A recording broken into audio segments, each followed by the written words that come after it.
We all know, because we are smart people, that the AAA gaming industry does not deserve any real sympathy. Ubisoft can burn, BioWare can crumble, Blizzard can slowly decay into nothingness as it once was, and everyone else, well, if their fate is sealed, their fate is sealed.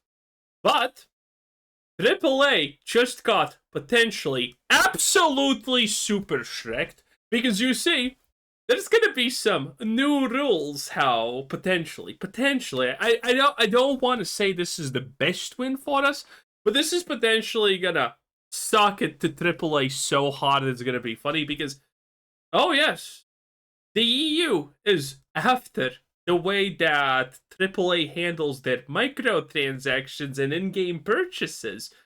And you know that's going to be good for us. Welcome back, everyone. Today's video is a true bombshell for the games industry. This is one of those things that can have true impact, so let me explain. What just happened is the European Union just rewrote the rules on premium currency in games. Of course, that's the home of Ubisoft, of CD Projekt, of DICE, of Remedy, and so CD Projekt Red is not going to be affected by that. many other companies. And Remedy? And make no mistake, the new rules that they have just laid out could change gaming utterly. Actually change the games that you play. So you know those bundles where you've got to buy more currency than the item that you want costs? Or perhaps the idea of limited time events, of no refunds and digital purchases.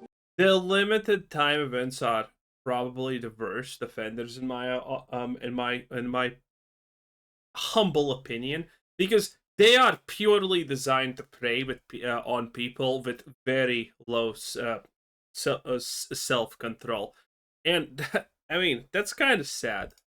These are all being fought against by legislators. And when the EU takes action, it's a large enough block that it can reverberate around the world.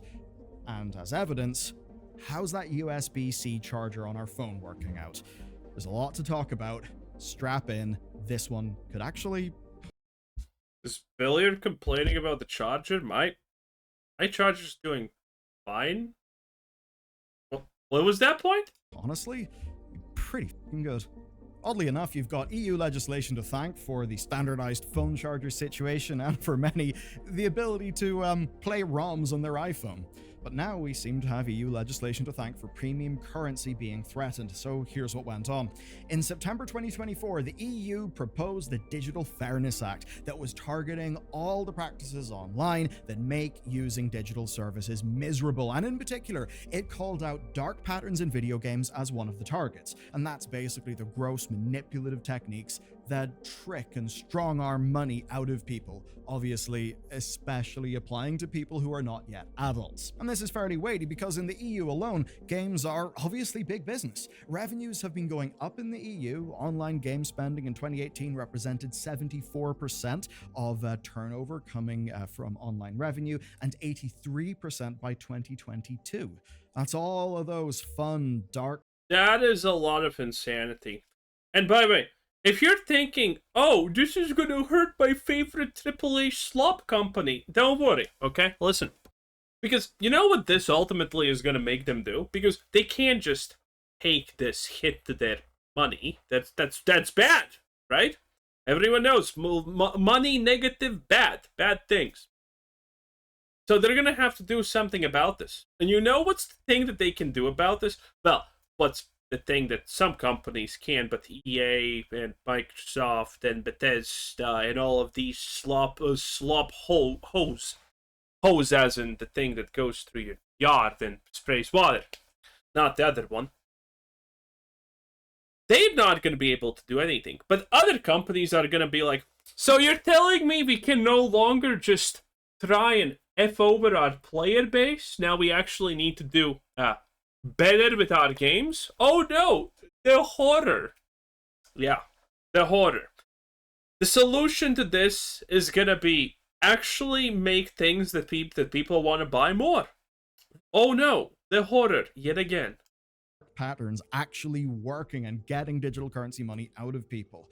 But those dark patterns target the most vulnerable people the most. And there's no And the stupidest.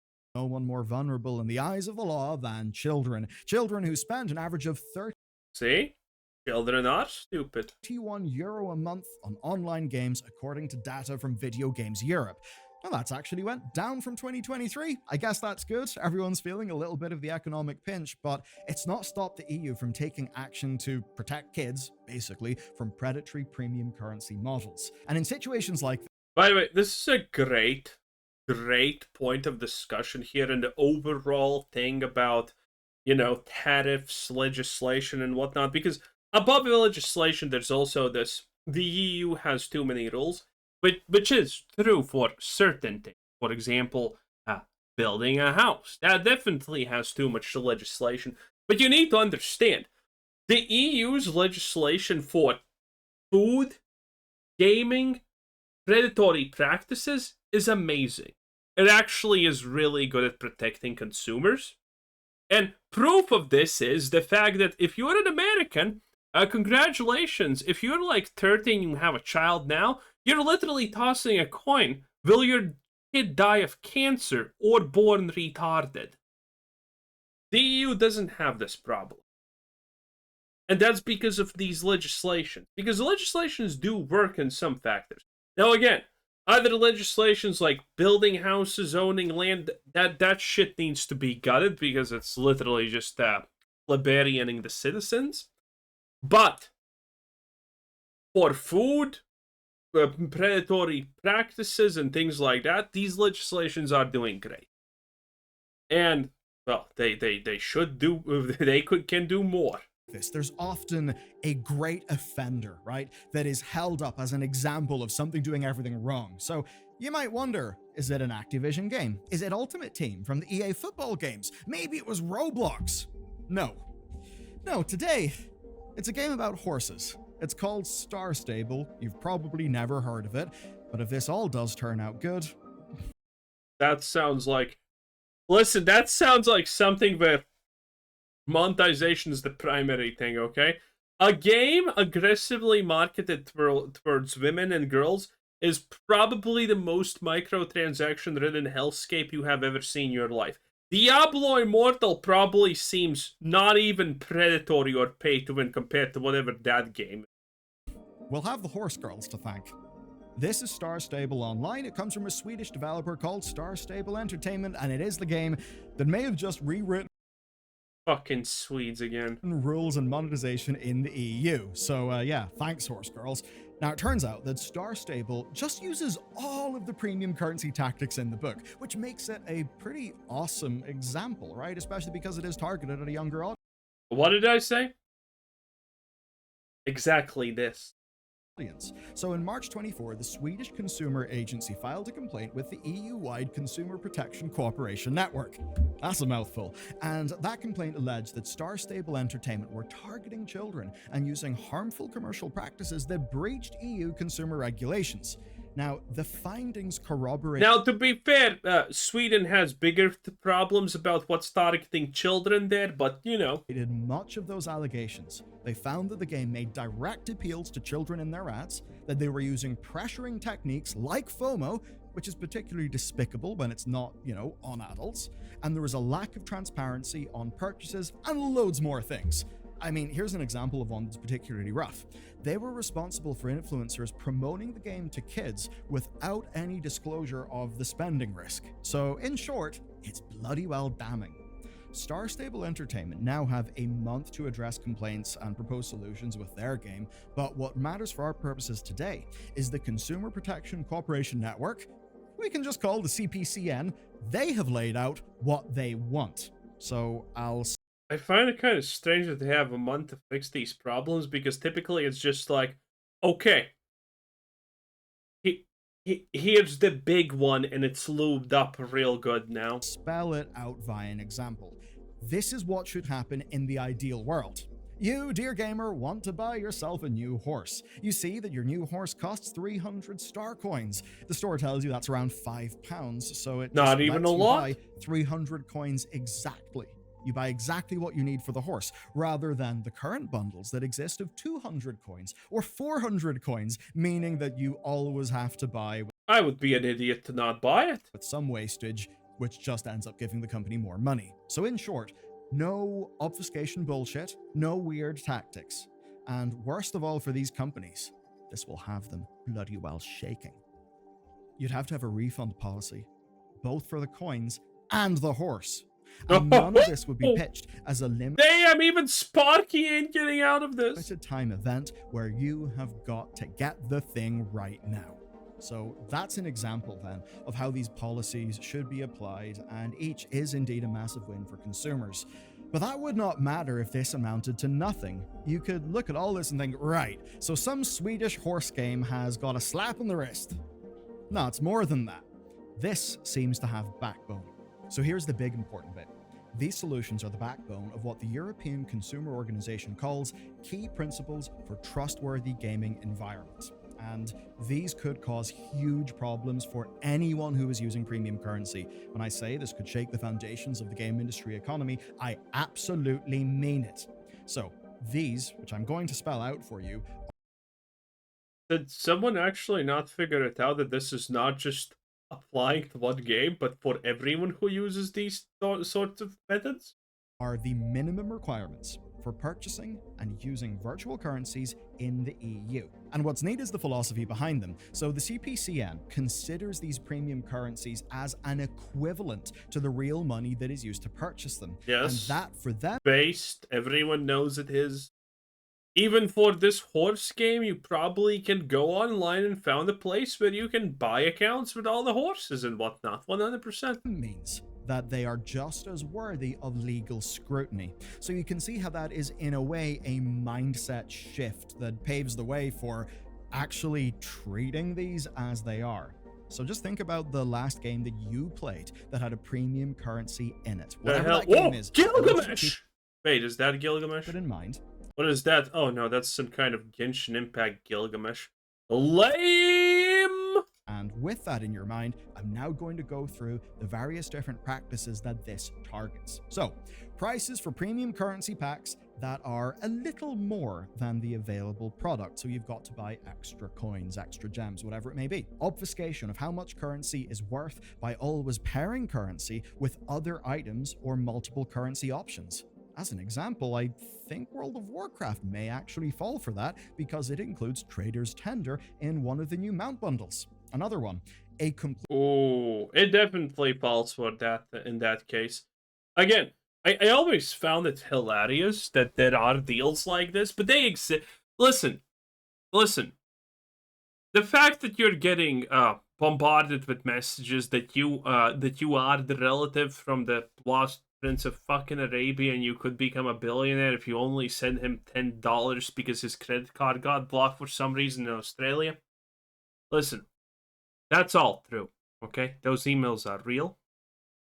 It's the truth, and you should probably give them the $10. No, not taking any responsibility for this if you're dumb enough to listen to that. Yeah. But this, I never understood who buys it. But people do buy it a lot, because, I don't know, people just get kind of really yappity and whatnot when it comes to amounts of things, okay? You can exchange $5 for 500 in-game coins. Boring. 500 in-game coins and three gift boxes of nothing. And people are soy pogging like there's no tomorrow. Okay? There's something with just the amount of things that you can get, and people lose their shit. Because they instantaneously think, oh my god, there's so much stuff here. Wow. I hate that. I hate that some people just get bought into that. I think it's stupid. People should do better. Not to quote the true Captain Black America, but do better, Senator. Complete lack of a refund option for making currency purchases or even for in-game items. So there would have to be a refund policy. That's something none of us are used to in these games. Also, FOMO practices to encourage buying. Those are going to be looked at, so some of those may no longer be allowed. And all of these practices... God, the fucking rotating door of buy this skin before the arbitrary timer runs out is just stupid and should not exist in games. That is no justification for why a bunch of pixels should be rare. Are now something that the EU can hold against developers and publishers, even more so if the parental controls of said game are not up to scratch. So it's less a case of me saying, can you think of any game that falls into those categories? And it's more me saying, can you think of a game that doesn't fall into those criteria? Yep. It's fairly humongous, which might indeed be the point here. We know this is something the EU have been thinking about in other circumstances than just Star Stable. As an example, in September 2024, the European Consumer Organization published a report on popular online games, and in that report, this is honestly all probably brewing since EA called their loot boxes surprise mechanics. Probably unironically, from that point, people are like, oh shit, this is stupid. They targeted Diablo 4, EA Sports FC 24, Minecraft, Fortnite, and a bunch of others. Base. And it was all about how the virtual currencies work. They were not thrilled on what they found in those games, right?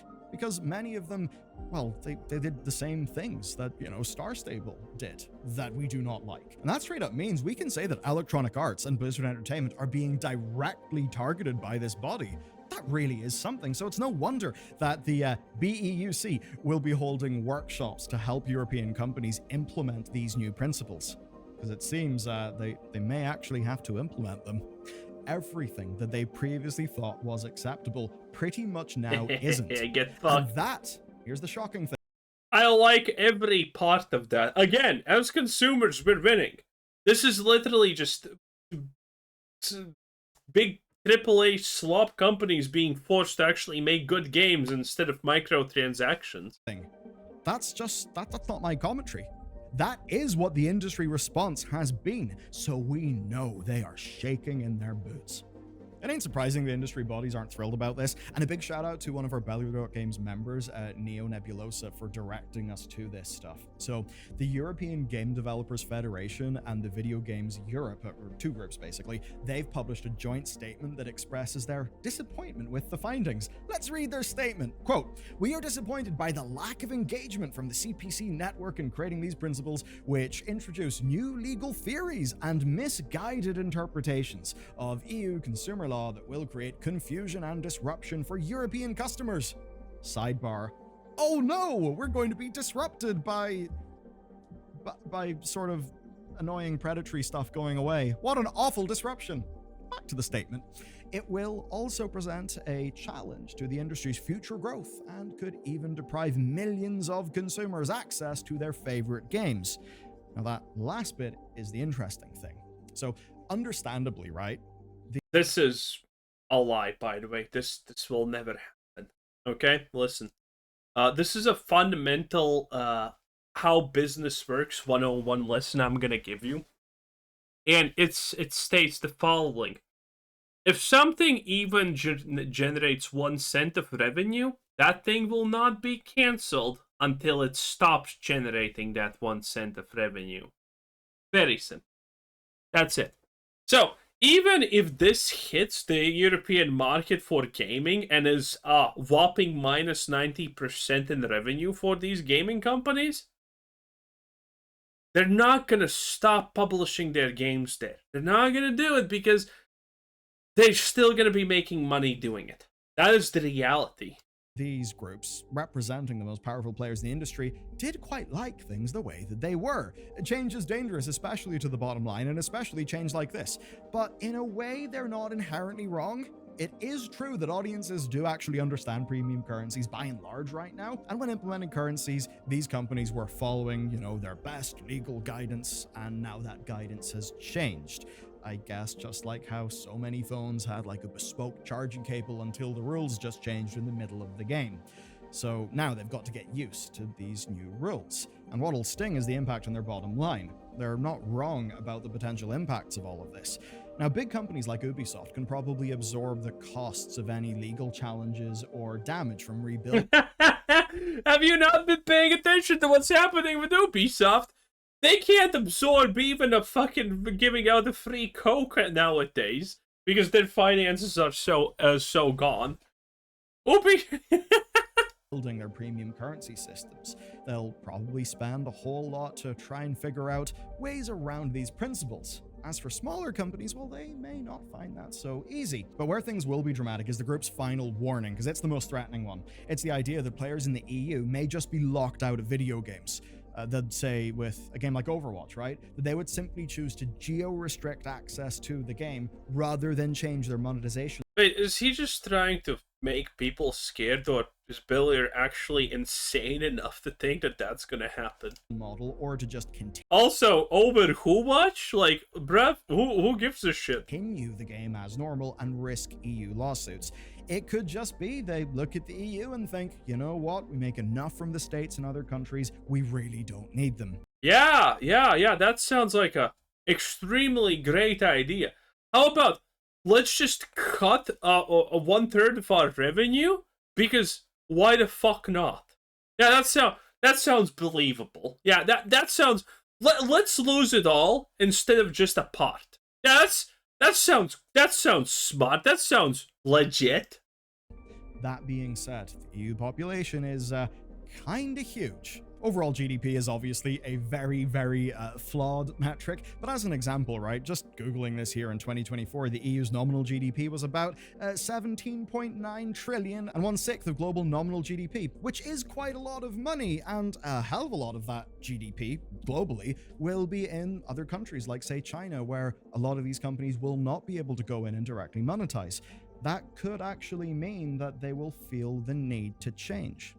And in a way, there are two wolves inside me who are fighting, right? I suppose one of them is That's because you're a 40. Is the pragmatic wolf. The other one is the almost like the last vestiges of some sort of libertarian idealism that says, let the market decide. If the gamers do not like the bad practices, the gamers shall not partake in them, and the market will solve the problem.